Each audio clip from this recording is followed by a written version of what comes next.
Ito ang full video ng paggawa ng aming pag-repair pala sa aming munting kwarto, guys. Ayan, nag-repair si Habi. Sariling sikap namin to para di na magbayad ng labor. Kami-kami lang ang nag-repair kay may anay na yung mga dingding kaya tinanggal na namin tapos palitan na lang namin ng iba.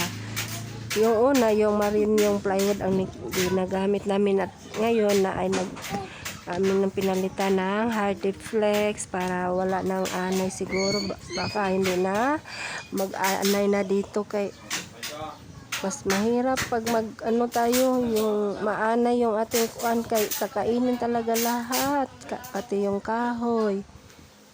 Ayan na si Habi, na siya, simula na siya, giniba na yung mga dingding muna, tapos linis-linis para mamaya na sila.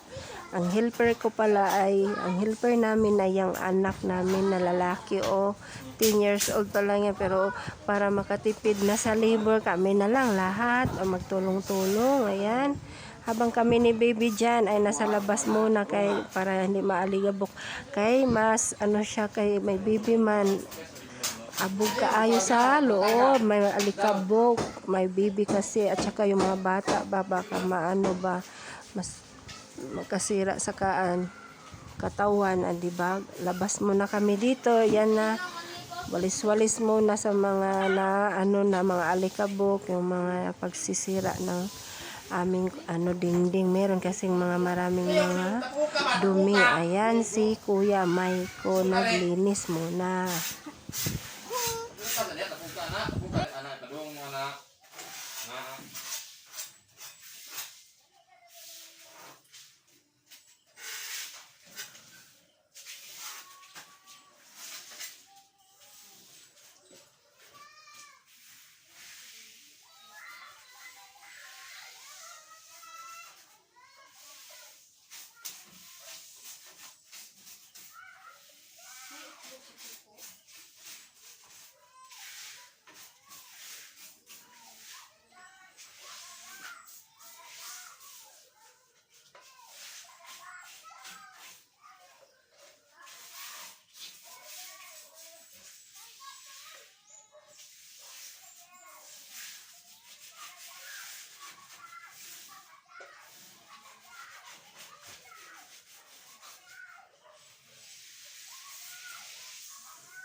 Yan po sana ito sa iso balik. Yan po itong layo, itong transport driver.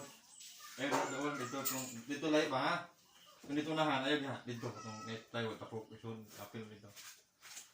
Yung net plywood?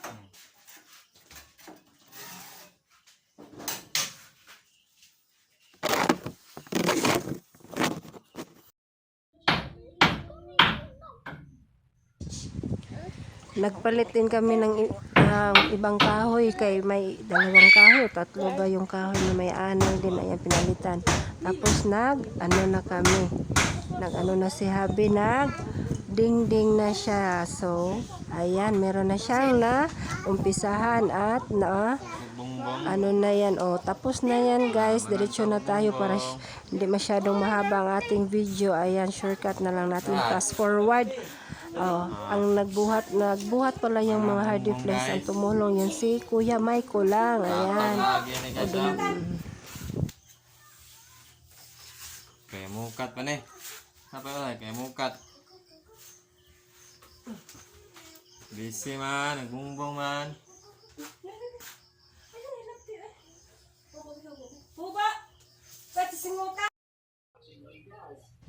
Ayan, tapos na siya, guys. Pakita ko na sa inyo. Thanks for watching, guys.